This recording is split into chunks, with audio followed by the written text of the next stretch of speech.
Hi everyone, good afternoon. Good afternoon, Faith. Good afternoon, Joy, Shell, Miriam, Tosi. Good to have you this afternoon. Okay, I think we're just gonna make a start now. Right, good afternoon everyone. My name is Tomilayo Akinshiko and it's good to have you all this lovely Friday afternoon. It's nice. The sun is out, and honestly, you could have well be doing something else at the moment, but you you made up your mind to be here this afternoon, and I really appreciate that. It's good to have all of you. Right. Just to go very quickly, I'm just going to read the message in this chat. Yeah, Joy, good afternoon. Good to have you. Right, I'm just going to run through this. Just bear with me. I hope it doesn't sound like a cliche, but I think it's just good for us to know the why and know the reason why we're all here. Just to remind everyone, it will be a recorded section. It will be a recorded session, and I would if you can mute yourself, that would be fantastic. And only unmute when if you're asking a question or talking to us. And there'll be lots of opportunity at the end for questions, and that's the bit I look forward to. Now, why are we doing this? I think for me, the main reason is um, we're more than our titles. I think a lot of persons are we think, oh, I don't have digital in my title, so I have nothing to do with digital. That's not true. Every nurse in the NHS, every nurse in the UK is a digital nurse. And digital is the how, is not the why. And digital is not a posh way or posh word, is the way we do things, and it's not the only reason why we do what we do. Our patient is the most important factor, and it's just how we do it. And it looks as if in 2025 it's going to be the only way really. And then collaboration is leverage. When you listen to other person's stories, when you connect to other persons, there's a lot you can learn over a quick chat than what you can read up in a book. That's why I believe that collaboration is key. And that graph just shows that it's the need for nurses to sharpen their digital skills is increasing, and there will be a lot of demand for that in the nearest future. Right. This side is just saying that we're not doing this because for the fun of it, as for those who are familiar with the future nurse proficiency, leading and managing nursing care and working in a team, there's a digital element in that. So it's part of what we do and part of what NMC recognizes as well. I'm going to skip that and right, I'm going to uh, move on to why we are here. So I've got our guest today. His name is Ndumiso Ndubele, and I'm going to just read through his bio if you don't mind. So I've got Ndumiso Ndubele. He's a qualified registered nurse in 2002. He has worked across a variety of clinical settings, including medical and surgical wards, and specialized in renal and urology. Dumiso has had several positions of increasing leadership responsibility, including ward manager, culminating into his current role in digital health as a senior nursing information officer.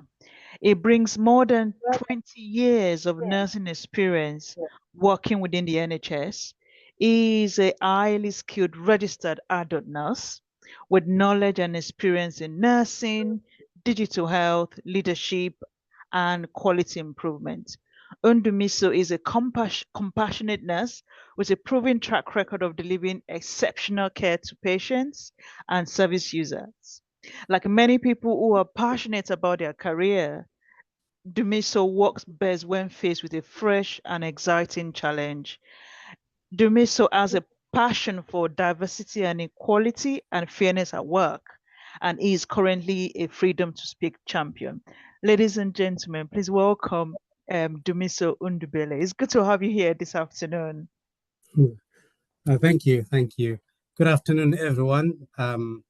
It's good to come here. I think the last statement there that talks about I work well when I'm facing fresh challenge. This was a challenge for me to come here and speak to you.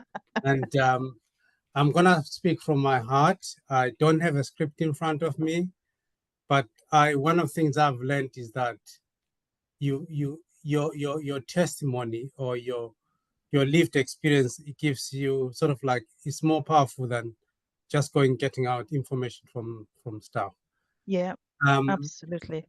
yes, so I'm Ndumiso Ndebele. I'm a registered adult registered nurse. As you've heard, I've qualified. Actually, it's over 20 years. I think it's about 23 years now as a nurse. Yes, I've worked in different roles in the NHS, and also I've done sort of like agency. All of us need some extra money. So I've done some agency here and there, which sort of Yeah, like gave me some experience, but also you sort of like learn what other people do. One of the key things I like is network. So I'm here with you this afternoon. So I'm happy to be contacted. I'm happy to advise, and I'm happy also to learn from you because we're all learning together. So yeah, fantastic. I've worked on the wards for quite some time. My last role on the ward, I was working as a ward manager Mm, in the urology ward, which I did that for 6.5 years. The other thing to highlight, I've got passion for digital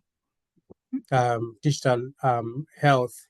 I can't, every time when I take my son for an appointment in my local hospital, they're still writing on paper. I'm like, where have they been? And when I started nursing, we used to have big set of notes like this. yep, In my trust, it used to be gray, yeah, and then they changed it to green. When I went to renal patients used to have a green file. That's where the doctors used to write. And then the nurses had their own booklet where they mm, used to document and your evaluation and stuff. And then the therapist, and sometimes when the patient goes for an x-ray or somewhere, the notes gets lost. And we couldn't find the notes. And I remember a few incidents about missing notes.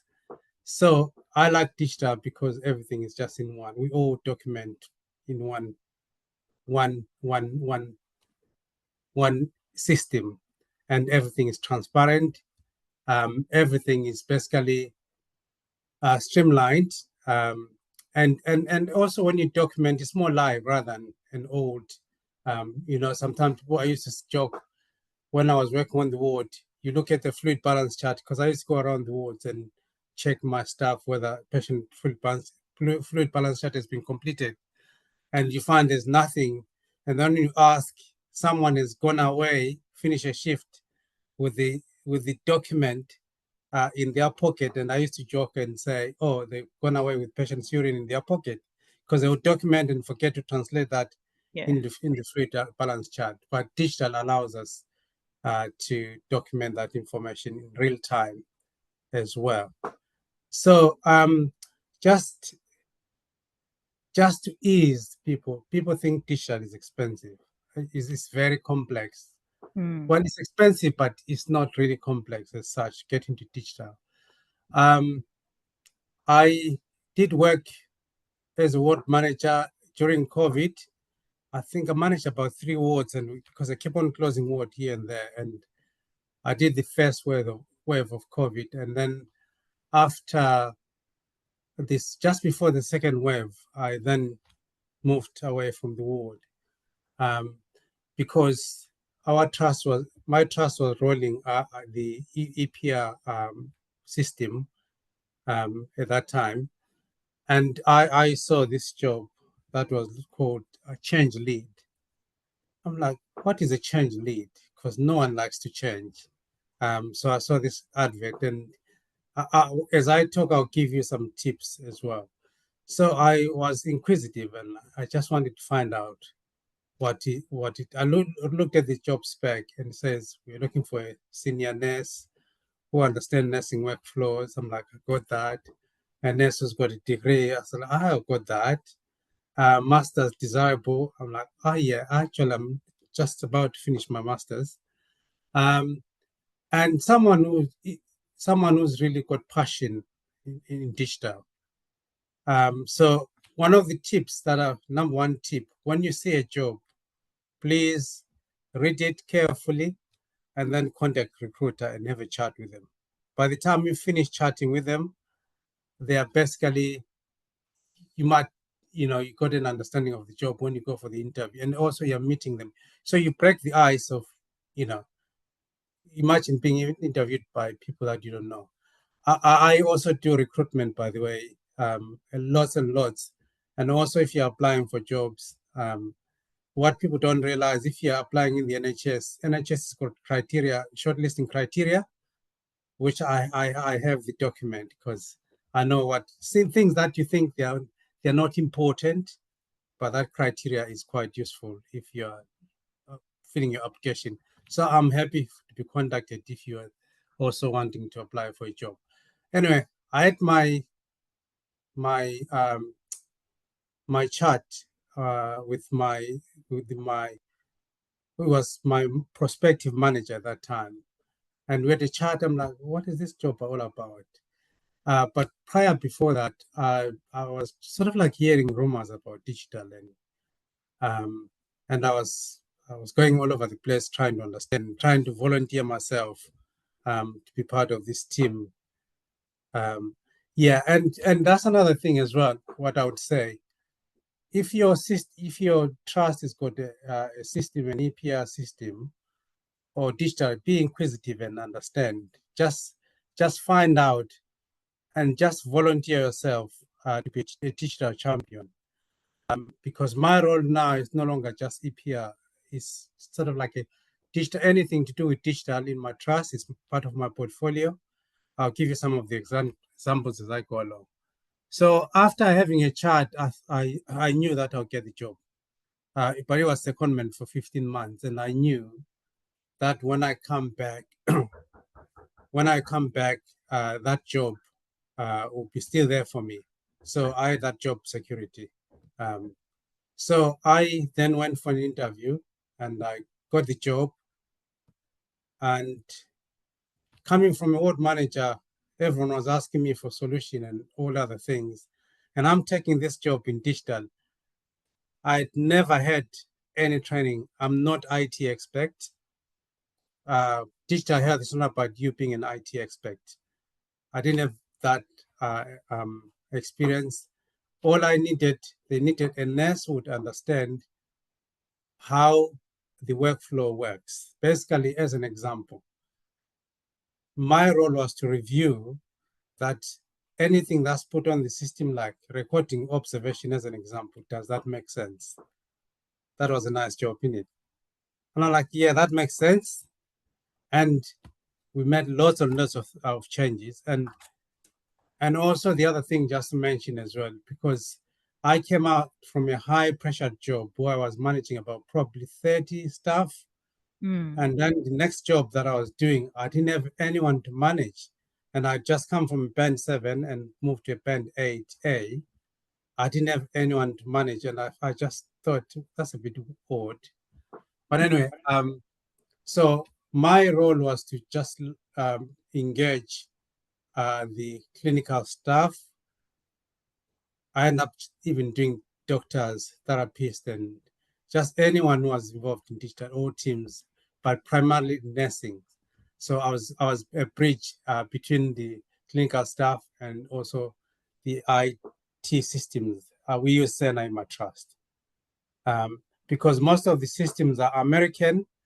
So some of the weighting that is put there is more American. And as you would know that America's system, there's a lot of litigation and stuff. So there's so many things there. So that we need to translate into UK. So I was translating and does this make any sense? And also engagement. I had the privilege of, talking to people that on high level, even some consultant that I never thought I would talk to.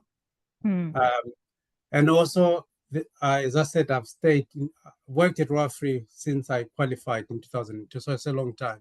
So I kind of like knew who it was and who to contact most of these teams. And some of the people that had interviewed me before, they didn't give me a job.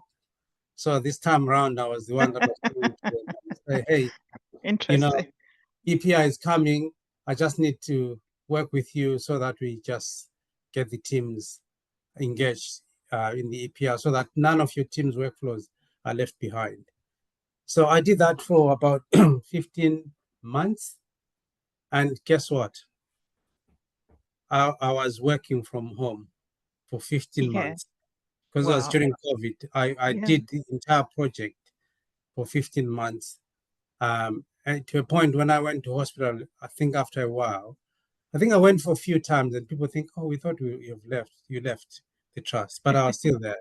Yeah. Um, so I'd have a laptop um, and I had to get all the facility that I needed to work from home. And I had to spend more time with family as well, Mm. traveling cost and so forth. Um, yeah, and then the system was rolled out successfully. It's up to now.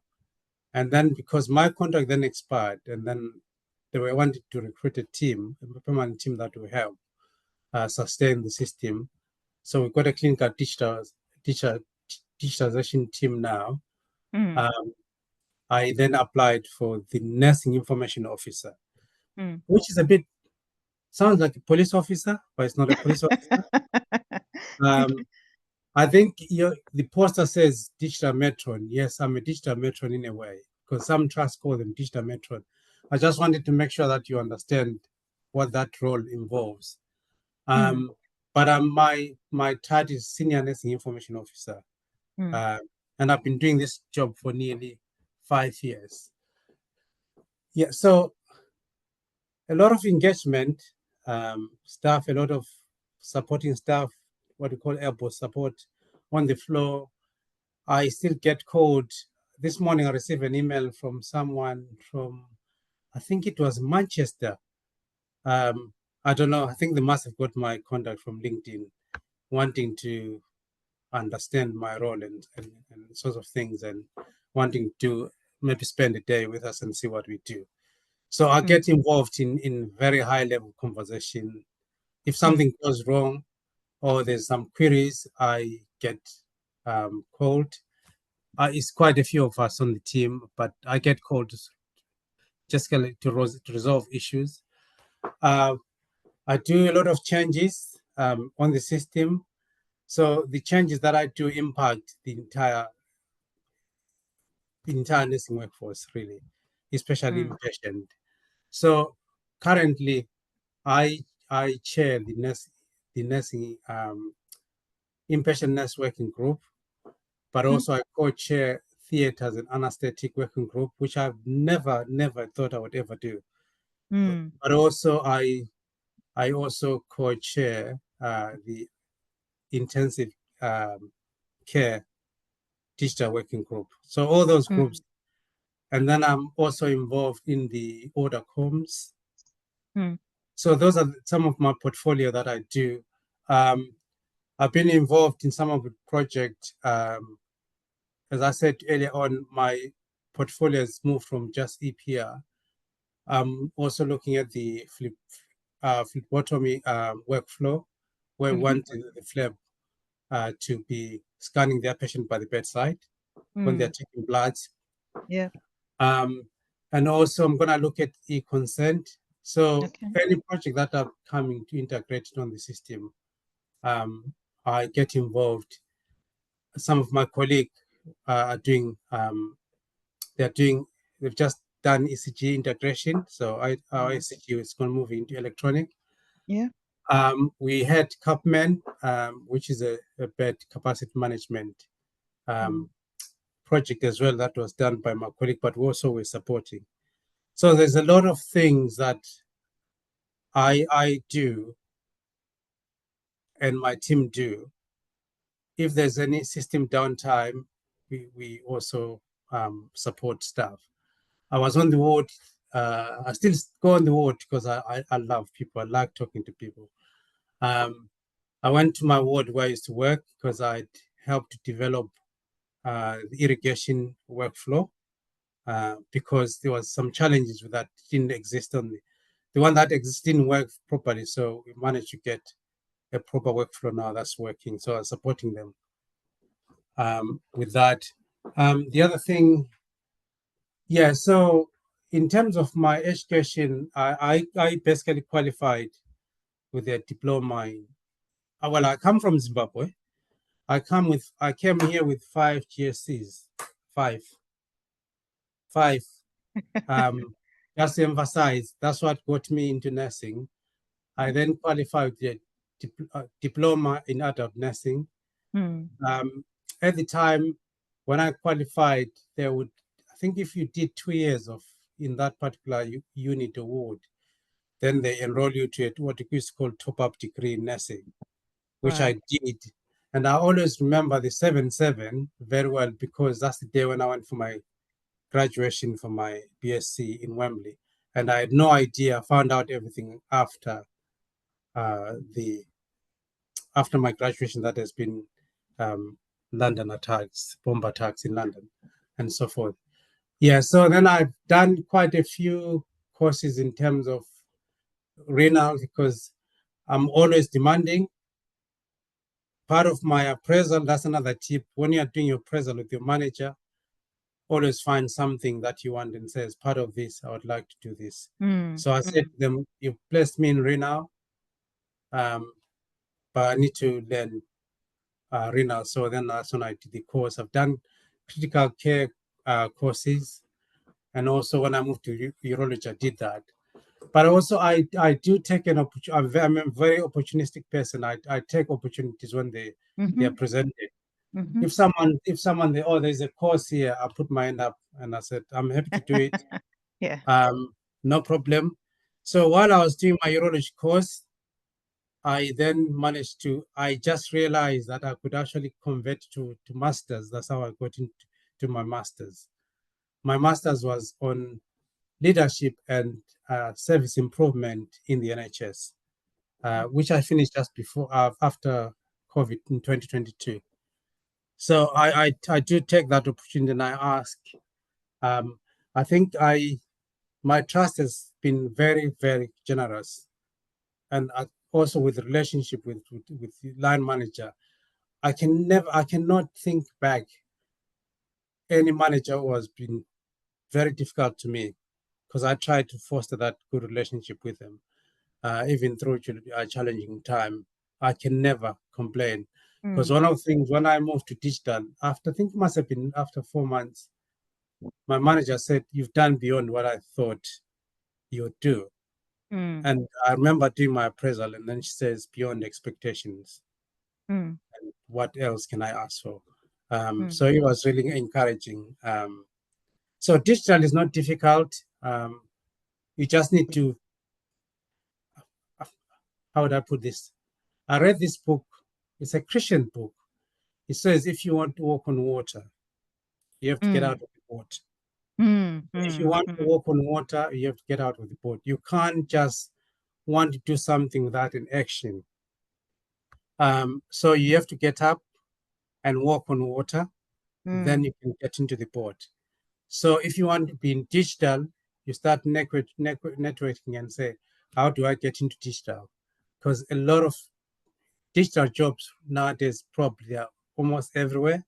There are Mm-hmm. even some trusts that are still not haven't even implemented their APR. Mm. They are looking for staff. Um, so so my tip is that get engaged. I think I've mentioned already. Get engaged and be a digital champion. Be nosy and find out what exactly is happening. Don't say it's not for me. If you are saying it's not for me, I'll tell you something that I learned recently. Actually, it was last year in August. I bought a brand new smart television at home, and you think I'm digital, aren't you? I'll set it up properly. I didn't. I didn't. My son was a 9-year-old. He was 8 then. I actually just turned 9. Set up the television using my mobile phone. Hey, you see what I mean? This is the generation. We just need to embrace digital because it's going nowhere. Mm. Mm. You would never go back to analog. Mm. Yeah. You are moving, so we are moving into digital. So people say we don't like it. no, changes are very uncomfortable, but you have to embrace it. Yeah. And you are the change. You are the agent change. Mm. When you change something, and one of the things I like to do, my one of my slogan is that I want to make a difference in someone's life. I want to make a difference in patient care. And also, I always say, even when I was on the ward, I would say, how would I want to be treated if I was Mm. lying in that particular bed? That Mm. was always and I'm very compassionate. That's one of the gifts that I have. So I get moved with a lot of things. So there's a lot in digital. Currently, I am, in terms of education, I managed to get into Florence Nightingale Scholarship. Yep. Yep. I'm doing that. It's leadership. I'm developing my leadership teacher skills because for the last 5 years I've been training. I've been doing this role. Most of it is self-taught and learning from other people. But I just needed something solid that would give me sort of like credibility. So I'm doing the Florence Nightingale Digital Scholarship. And I think it was about 21 people that were accepted. I don't know how many applications. Mm. Uh, that's what I'm doing. I'm studying. And the good thing about I've been to places. I've been to places in my job. Mm. I was in Birmingham in March for a reward conference, which is Yep. to do with digital. Mm-hmm. And I came back. I went to for health strategy conference in Reading. Um, my manager was meant to go, but then he said he couldn't make it. That was high level conference to Mm. do with digital. Um, the course that I'm doing now, I'm basically I just a lot of residential days. I spent 2 days 2 weeks ago with Hardrich Consulting, just coaching. And I'm going to be in Derby for 4 days through this course. Mm-hmm. So most of Sure. our Chime. chime, yeah, I'm going to chime. Yep. Yeah, Okay. yeah, I'm going to That's chime. So yeah, so a lot of that's something that I would never ever dreamt of mm. doing. You know, going to all these conferences and linking with people and also helping people at the same time learning. I think yeah, that's what I do. I enjoy my job. There's not even a single day that I don't. Well, I dread to go to work. It was a bit intense during the project Mm. implementation, EPI implementation. It's still busy. I've learned to manage my diary because if I don't do that, I get booked all the time with all sorts of meetings or questions and stuff. And this morning I was on a call because we're implementing NPUs.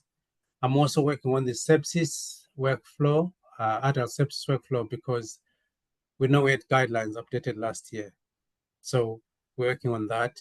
Mm. Um, and also just working on the gastrointestinal tubes, because Mm. how they are at the moment, they need to be reviewed really. So I'm working with the clients and stuff. Yeah, I've also done what we call a nursing architect course, which Mm. is basically a course about, how, you know, we call it front end. So when you look on your screen, on your EPL, you see all this nice screen and observation, but behind the scenes, at the back end, we call back end, there's codes and stuff. Mm. So I learned how to build some of the workflows, you know, power forms, IV assessment, if your trust is using that. But it's just been a joy. For me, it's been a God ordained job. I know that Mm. was God ordained job that I was doing, but God took me to another level, and I'm really grateful for my trust and for my manager that allowed me to go to digital. But also the other point to mention is that you have to give people opportunity. Mm. Sometimes we Mm. need someone who's got an experience. No, but we have to give people opportunity for them to have that experience. You can't expect to have an egg when there's no chicken, or chicken Yeah. without an egg. So it's kind of like you have to trust people. Mm-hmm. As a good leader, you have to trust people, let them express themselves. I do a mixture of days. Today, like I was working from home, but the other days, my admin day, some days, we've got about 3 sides. Soon, actually, North Mid has joined us, probably 4 sides. So some days I go in different sides, which sometimes people think, oh, it's too complex, but I'm enjoying that. So yeah, that's my journey so far. So don't be afraid. Mm-hmm. Don't be don't hesitate. Mm-hmm. Network with people. Ask, apply if you're applying for a job. Don't be shy to say I don't. There are things that I still don't know in digital, but I'm Mm-hmm. learning.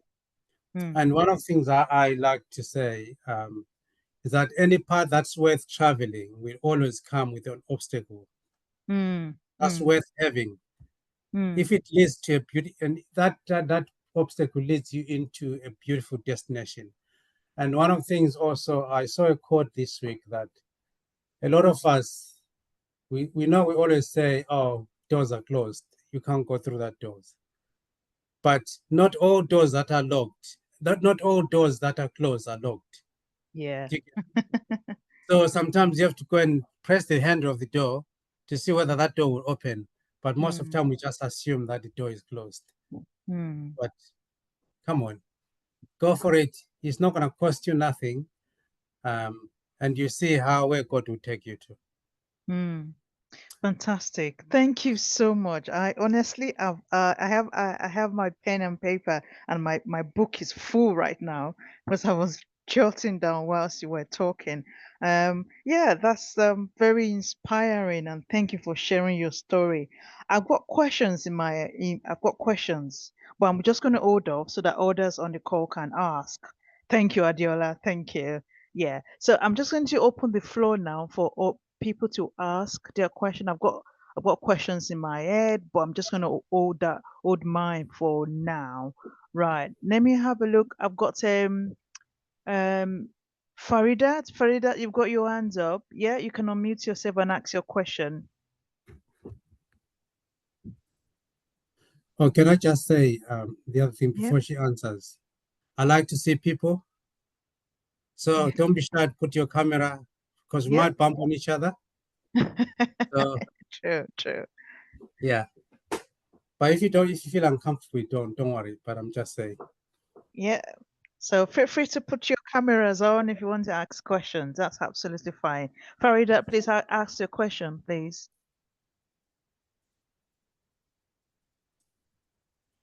Are you there?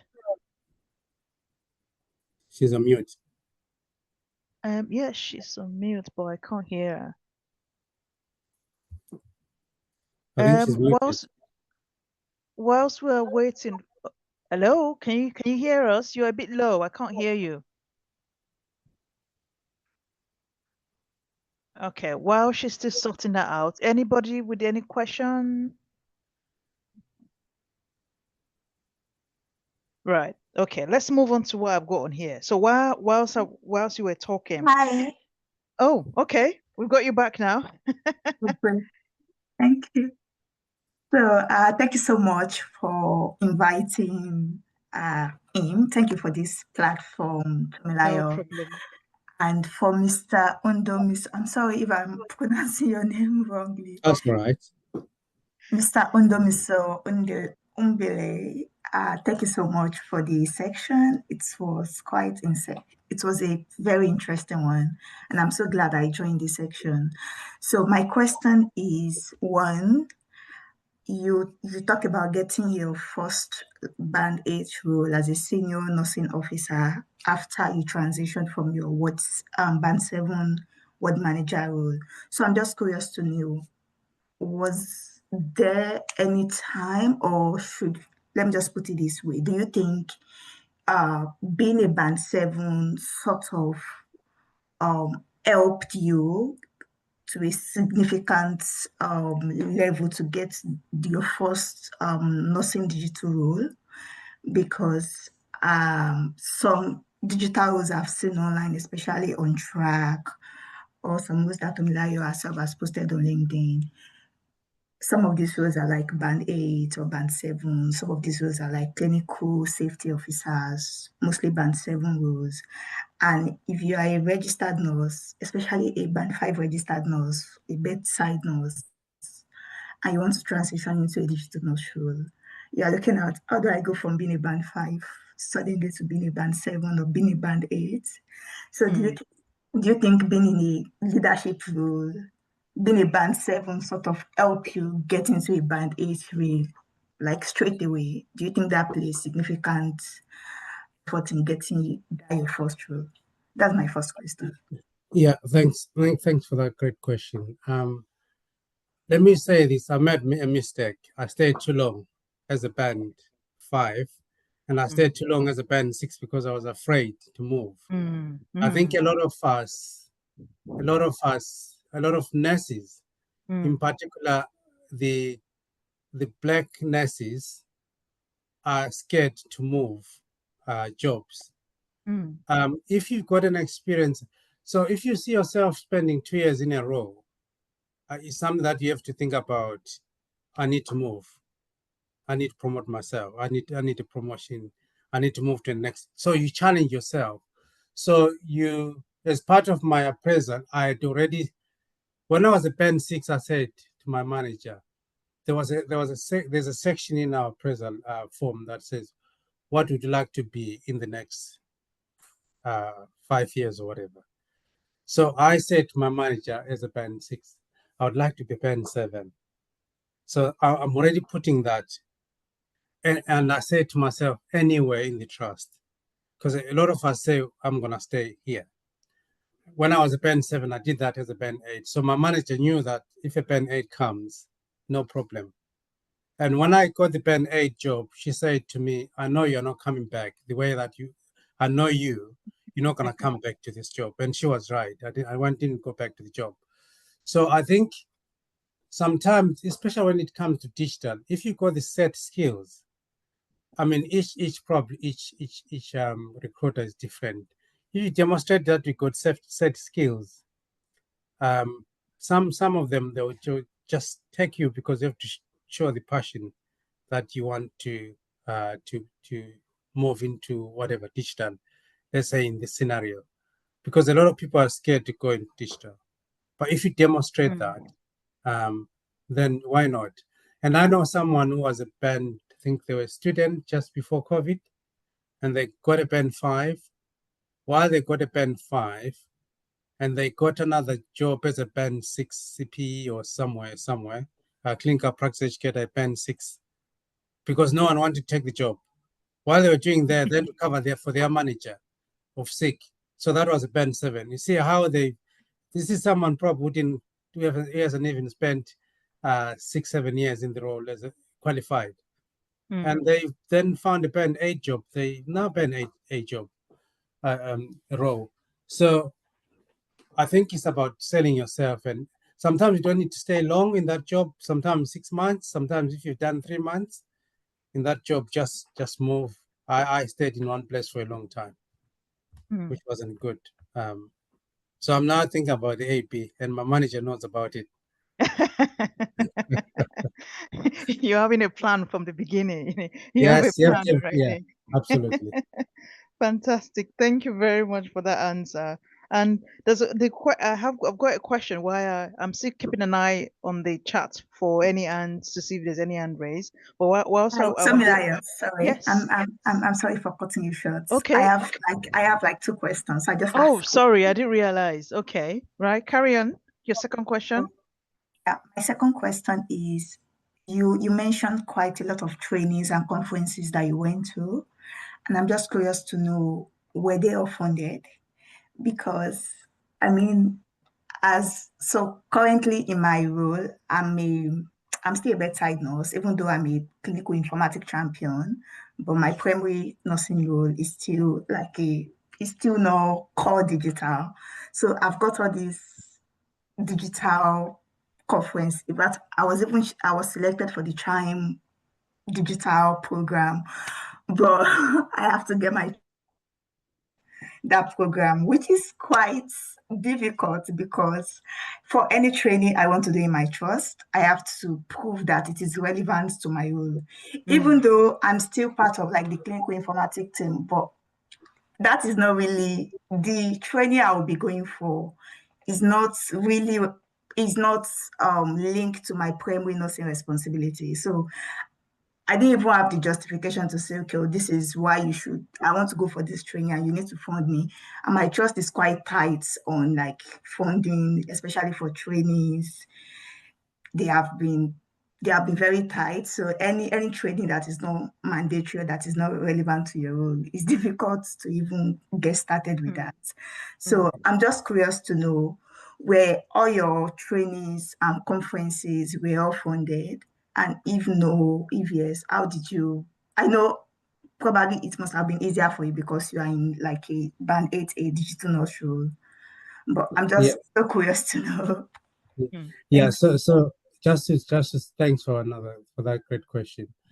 All the courses that I've attended in terms of my education, I've always said to them, I want to be trained in your role. And all the time I got told there's no money. But I said, in order for me to do a job effectively, I need to be trained. I think when I was doing my master's, there's only one module that I paid for myself because I was not patient enough. But the rest of the modules were being paid by the trust because I said, look, as part of my leadership, I need to do this course. And as I said, I said having a good relationship with your manager, because no one wanted to do anything in my department. So I had that luxury. But in terms of the conference that I've attended, all of them have been funded by the sponsors, so to speak. There's a lot of companies there that are sponsoring. I think the one that I paid for was when I went to Birmingham for Rewired for the hotel. It wasn't really a lot of money, but most of them are being funded and so forth.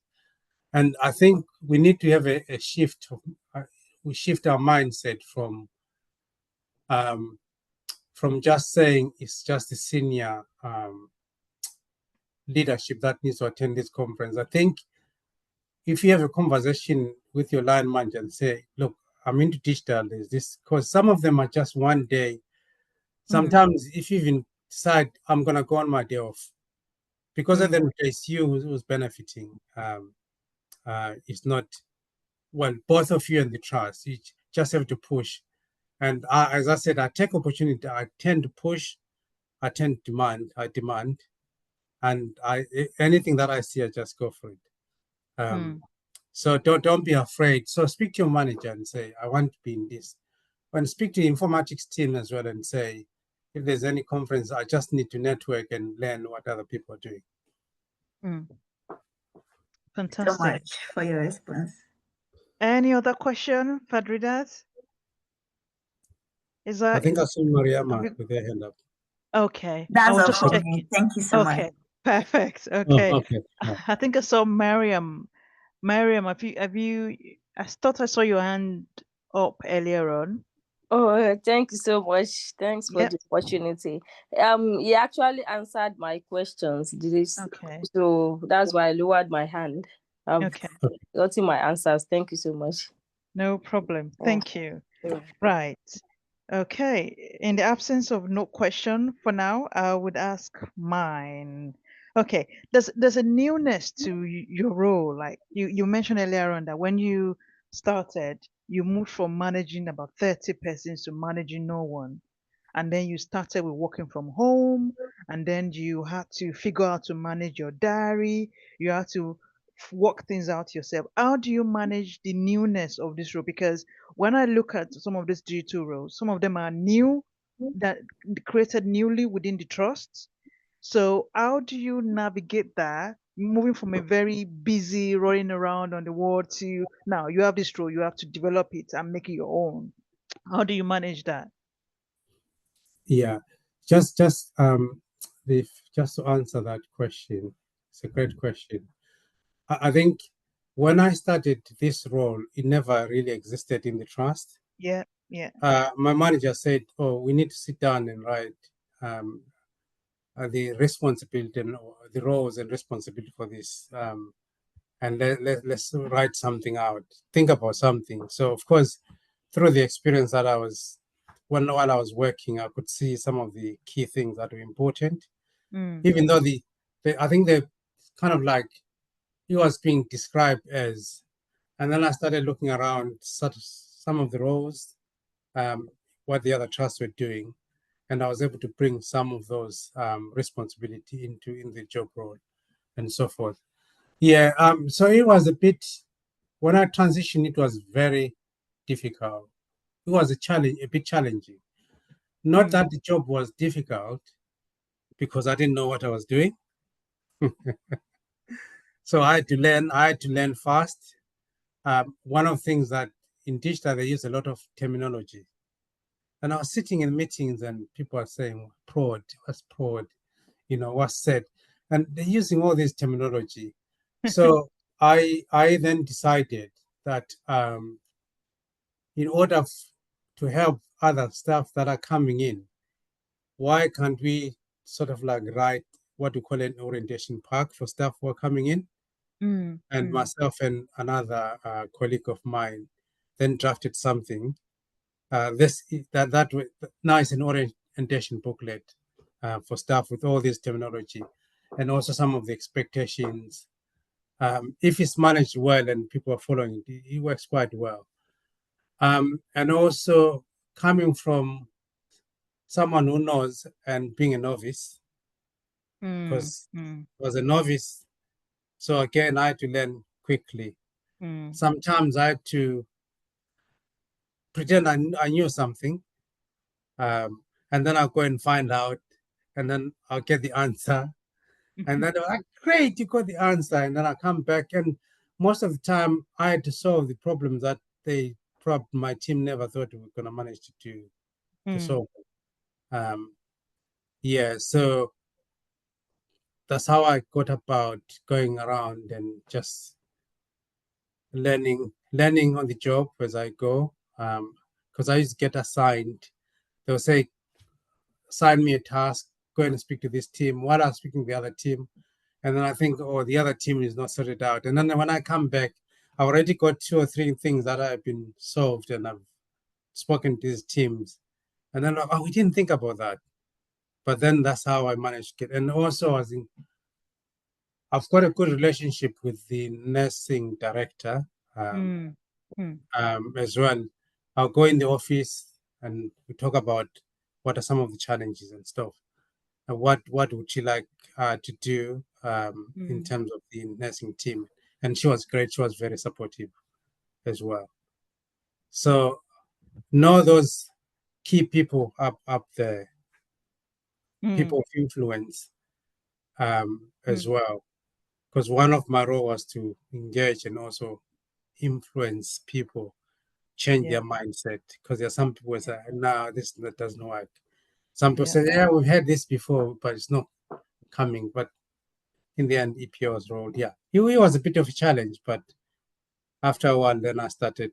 It's eased when people joined me because I was more sort of like senior. And I remember having one of my colleagues who just have, after the meetings, have a phone call. Did you understand what they said? And then we'll go back. And the good thing, the meetings were being recorded on Teams. Okay. I learned how to use Teams at that time. I didn't even know what Teams was. So yeah, and also then later on we used Zoom as well. Fantastic. Thank you. That's very helpful. Joy, you got your hand up. Yes, I'm sorry, I couldn't. My question just came in from his answer. Okay. So my question is, how do you influence like a digital change in an area that they use more of analog, to use more of paperwork, and you are trying to say, okay, we can make this thing digital? How do you influence like people, and you mentioned higher ups? What can you do to influence them? Because we know that this like maybe this documentation will be better when it is digital. So how do you influence change? That's my question. Yeah, in actual fact, that's a great question. I've got a task that I have to do right now with the with the intensive care unit, because our mindset as nurses, we're still thinking about documenting on a piece of paper. So, and then go and writing an essay about patient evaluation. Mm. But also you still have to maintain what they call it nurse in charge checklist. Yeah. And most of that stuff is already on the system. We build it, and I'm saying, actually, if there's something missing, why can't we just log a ticket and get that into the system so it make everyone's life easier? So it's about identifying the needs for that particular unit or Mm. for the individuals, and saying to them and selling the benefits as well. Mm. So Mm-hmm. if I've got, as an example, if I go to nurse and say, do you just realize that when you're doing your IV assessment, most of your documentation has been covered? And then what you have to do is to just add what's missing on the system. Like Mm. you can have a document patient went for X-ray, or if your patient has been unwell, then you can add and say their blood pressure has been, high, or blood sugar, and then you escalate it. Rather than just writing, you know what nurse is right, patient eating and drinking, patient well, patient slept well. Some of those just basic thing that doesn't really reflect on nurses. So it's about selling the benefits and say, Mm. actually, look, you've already done this work in the morning when you came in. Because in our system, we've got what we call care campers. So all the tasks that are due for nurses to be done for each patient, they are there. So once they document, it gives them more information. As an example, when you're documenting peripheral cannula, you're doing an assessment in the morning, it gives you about, I think, 13 or 14 fields that when nurses are documenting and say VIP score 0, so that it's not really comprehensive. Mm. It doesn't tell me where the cannula, which side is the cannula, what size of the cannula. Whereas the assessment gives you that information that nurses have already done. Mm. And it's just about selling the benefits and also looking at who are the key people. Because when I'm talking to nurses on the floor, they are saying, oh, but my manager is saying so. So I've got a meeting with the matrons to just meet with them and discuss and Mm. try to ease them that patients are safe. All information is there. If there's anything missing, then we can add it on if you log a ticket to be billed. Fantastic. Thank you very much. I'm keeping an eye on the time as well. So I'm aware we have only got let me have a look. We've only got a few more minutes to go. So I'm just going to run through this, and if there's any undub, then we can take it very quickly. Right. So we've had it has been a brilliant conversation today, and we've had good conversations and questions. Just to let you remind everyone that there are brilliant networks that you can join on LinkedIn. I've got Shiri Network, I've got AI Nurses Network, we've got Future Health Digital Nursing Community. You can take a screenshot of this and just look at what is going on, not just in your trust, yeah, because sometimes when we work in silos, we have no idea what's going on in another trust. Just so this network will go a long way in helping you to understand what's going on and what other people are doing. And um, and please keep in touch. Mr. Ndumoso has said he's very much happy for you to contact him on LinkedIn. Is that correct? Am I speaking your mind? Yeah. That's So fine. Even NHS fantastic. email, I'm on NHS email. You type my Yeah. name is come up here. Yeah. Fantastic. So I'm I use I'm on Twitter as well. So hey, brilliant. I'm on Brilliant. So LinkedIn. Yeah, yeah, yeah, I normally compile a draft of each um, meeting webinar and send it via email. So I will add your email to that as well for anyone who yeah. wants to reach out. So thank you very much, everyone. It's been a lovely time chatting with you all, and many thanks to our guest, Ndumoso Ndubele. It's been a fantastic conversation, and if you are able, I would appreciate your feedback. If you got a phone, you can take a screenshot. You can use your phone to do like to give us feedback. And I would also, what I'm going to do is put the link to the feedback form in the comment section. So please, it would be good to hear what you think so that we can improve on what we do going forward. Right, I'm just going to stop sharing now. Just keep this for a few minutes for those who want to. Oh, hang on. For those who want to take who are using their phone to take photo of this QR code to give us feedback, and then I will stop sharing, and then we're gonna call it a day. Right. Let me just end this share. I'm gonna stop sharing now. Let's end this. So stop sharing. Okay, and I would put the feedback form here. Yes, so please, I'll put the link in there. Please give us a feedback. I really appreciate that. Um, Next month is another time, and we're going to be having another guest. So keep an eye on your LinkedIn, keep an eye on your email, and thank you everyone. I can't see any hand up, so I believe that's it for everyone. But the conversation doesn't end here. Let's keep the conversation going. Drop me a message, drop an email. If you have any other question, you can always reach out to our guests. And yeah, it doesn't end here. We're gonna carry on in between and carry on the conversation next week as well. Many thanks and have a lovely afternoon.